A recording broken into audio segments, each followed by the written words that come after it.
2 weeks ago, the coalition government announced the outcome of its strategic defence review.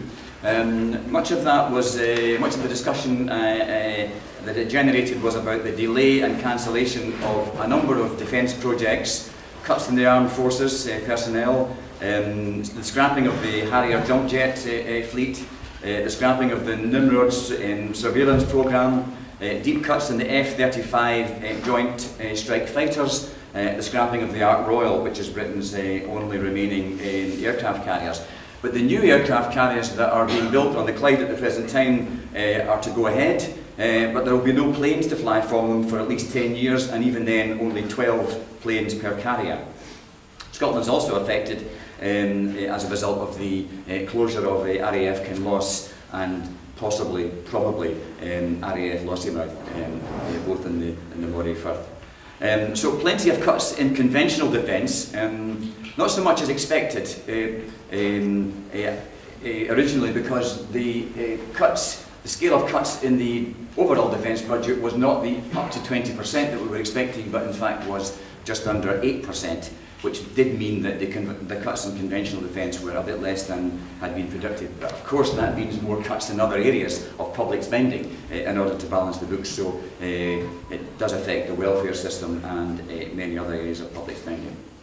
But from our point of view, the key issue was the announcement on Trident. The project has been delayed, as has already been said. The kind of deployment has been put back 4 years, from 2024 to 2028. The total number of warheads has been reduced from 225 to 180.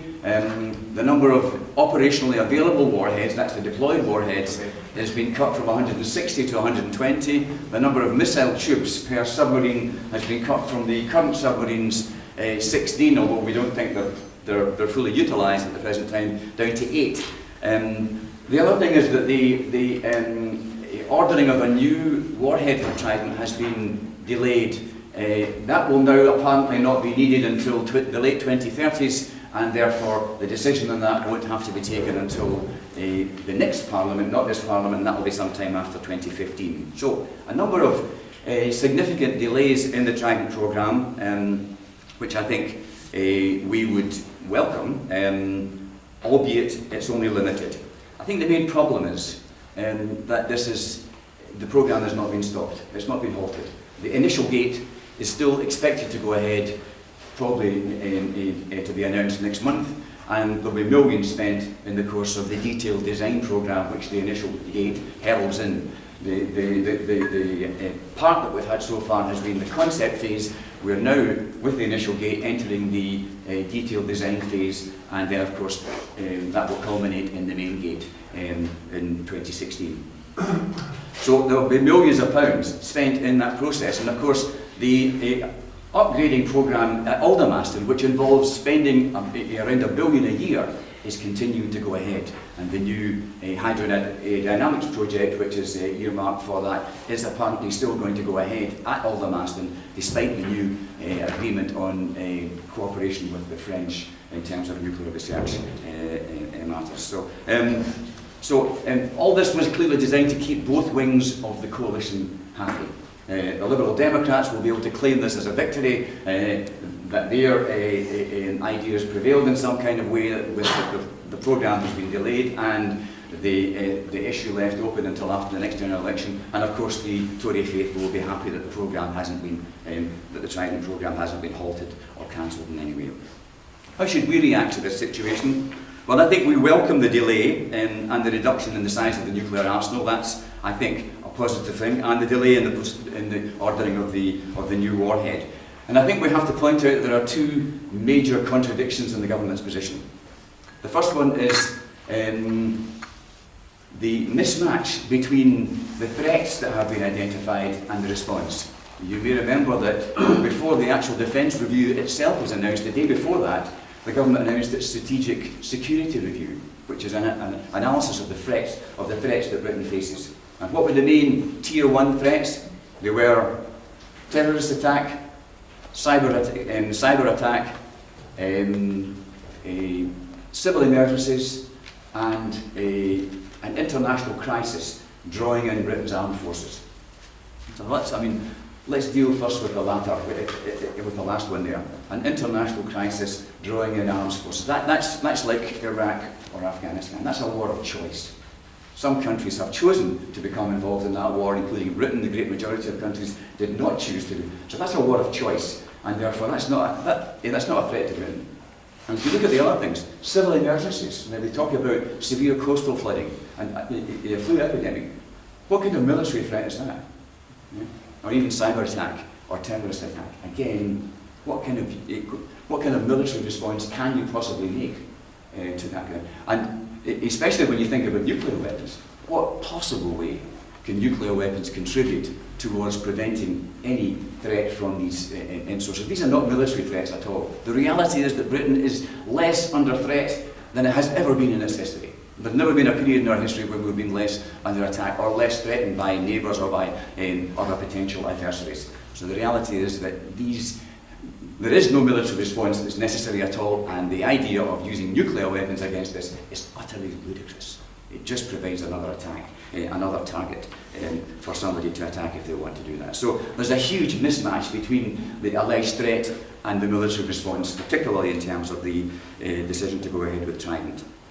Secondly, the second big contradiction is that between what we've pledged, what our government has pledged to do internationally, and what it's actually doing in terms of the development of Trident.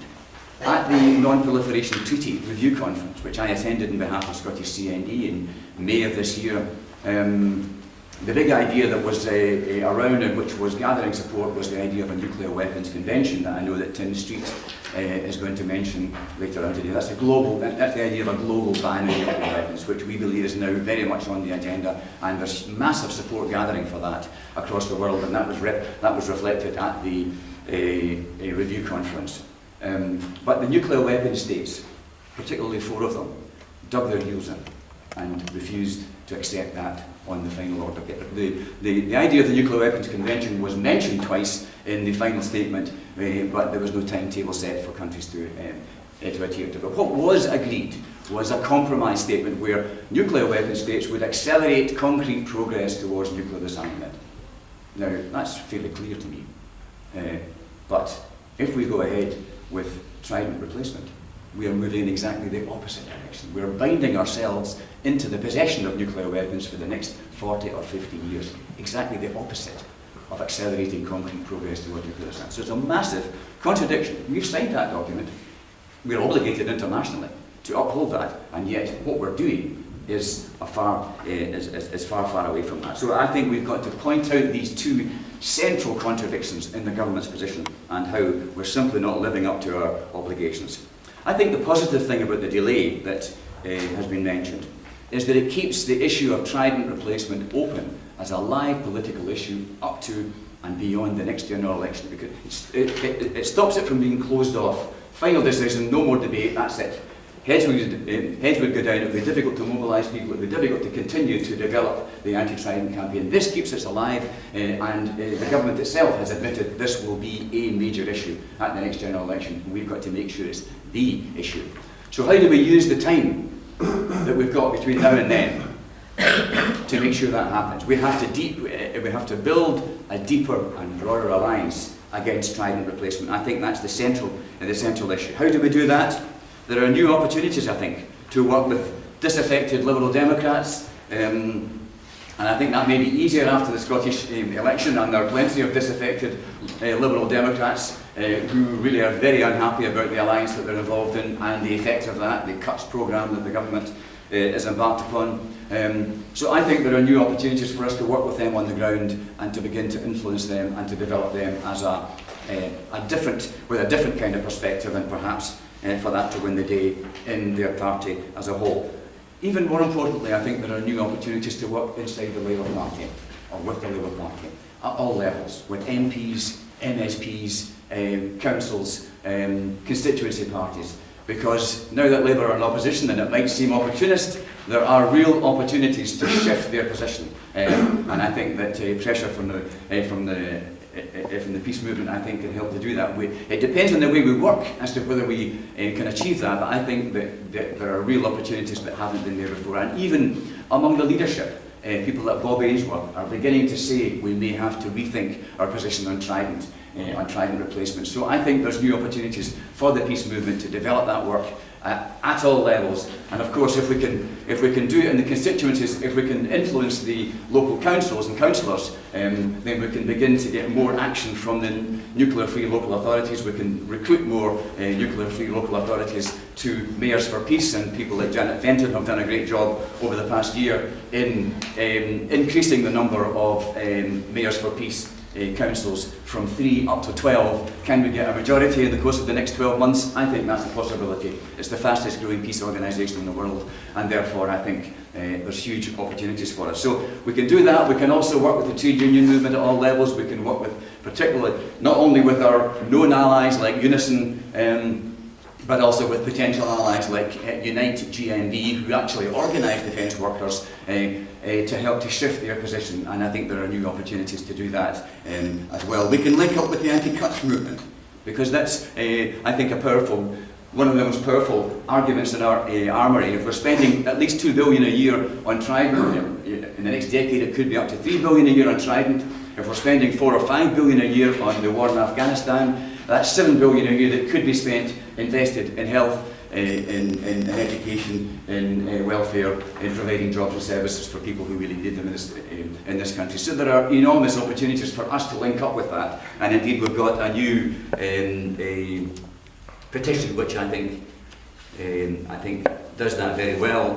We've kind of adapted the one that British CND's produced, and we've made it scrap Trident, invest in jobs and services, scrap Britain's Trident nuclear weapons system, invest $100 billion saved in jobs and services, support a global ban on nuclear weapons and nuclear weapons convention. So that's the kind of material that I think we can use in the streets to capture the anger that people are facing about the cuts, and I think tune into the issue that really what should be cut is not jobs and services, but is weapons of mass destruction and the means to conduct war across the world.